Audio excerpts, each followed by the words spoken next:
Russia says its North group of forces is continuing to expand what it calls a security zone inside Ukraine's Sumy and Kharkiv regions. According to the Russian military, Sumy remains the main axis of the offensive, with assault units advancing up to 400 meters across 17 sectors over the past 24 hours. Moscow claims it carried out strikes on Ukrainian troop and equipment concentrations around Sumy city, Khoten, Ulyanovo, Volnaya Sloboda, Putivl, and Krasnopolye, while fighting continues across several border settlements. According to the Russian battlefield update, Ukrainian forces launched a counterattack near Mogrytsa, with assault groups from the 47th Separate Mechanized Brigade and the 21st Separate Mechanized Brigade advancing on quad bikes. Russia claims the attack was repelled through artillery and air strikes, with Ukrainian mobile equipment destroyed and surviving troops forced to retreat. Moscow also says fighting is continuing around Ryzhovka, Pisarevka, Mariino, and Khoten, as Russian assault units continue pushing deeper into the Sumy region. The Russian military also released a detailed list of equipment it says was destroyed in Sumy over the past day. Moscow claims its forces destroyed one US-made M113 armoured personnel carrier, one D-20 howitzer, 2 electronic warfare systems, 22 drone control points, 63 fixed-wing drones, 12 Baba Yaga heavy drones, 5 reconnaissance UAVs, along with 11 pickup trucks, 3 quad bikes, 2 buggies, and 1 motorcycle. These battlefield claims have not been independently verified. In neighbouring Kharkiv, Russia says its forces advanced up to 300 meters in 4 sectors around Vovchansk, while continuing offensive operations near Kazachya Lopan. Moscow also claims its troops captured the settlements of Bely Kolodez and Ustinovka after driving Ukrainian units from their positions. Russia further claims it destroyed a Ukrainian Cossack armoured vehicle, a Polish-made Krab self-propelled howitzer, a 2S-1 Gvozdika self-propelled howitzer, another electronic warfare station, 14 drone control points, 79 fixed-wing drones, 51 Baba Yaga drones, and several military vehicles.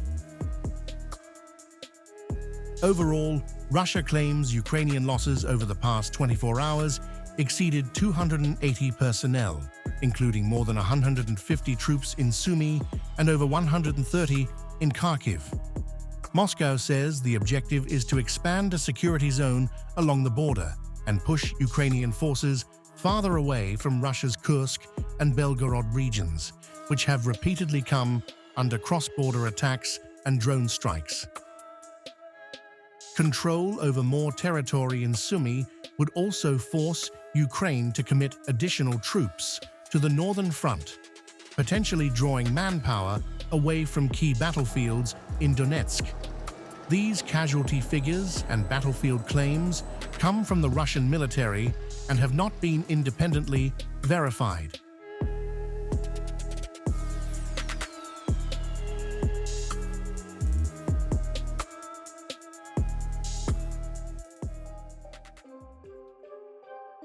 A new phase may be unfolding in the Black Sea. Russia now claims it isn't just striking Ukrainian ports, it is hunting the entire maritime supply chain that keeps Ukraine's military running. From cargo ships sailing offshore to unloading terminals, repair facilities, and logistics hubs, Moscow says its forces are systematically targeting what it describes as infrastructure supporting the Ukrainian armed forces. If these claims reflect an operational shift, the Black Sea is no longer just a transit route for supplies. It is becoming an active battlefield for military logistics. According to the Russian Ministry of Defense, strikes carried out on the evening of August 3rd targeted multiple locations across Ukraine's southern coastline. Moscow claims a plant and a port terminal in Chornomorsk were hit because they were allegedly being used to repair military vehicles and store ammunition and fuel. It also says dry cargo ships in the ports of Mykolaiv and Yuzhny were struck while carrying or unloading military cargo.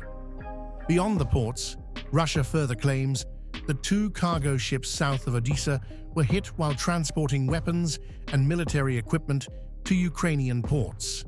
These claims have not been independently verified. What makes these claims significant is not just the number of reported strikes, but the pattern they reveal. Instead of describing isolated attacks on individual targets, Russia is portraying a campaign against every stage of Ukraine's maritime logistics chain.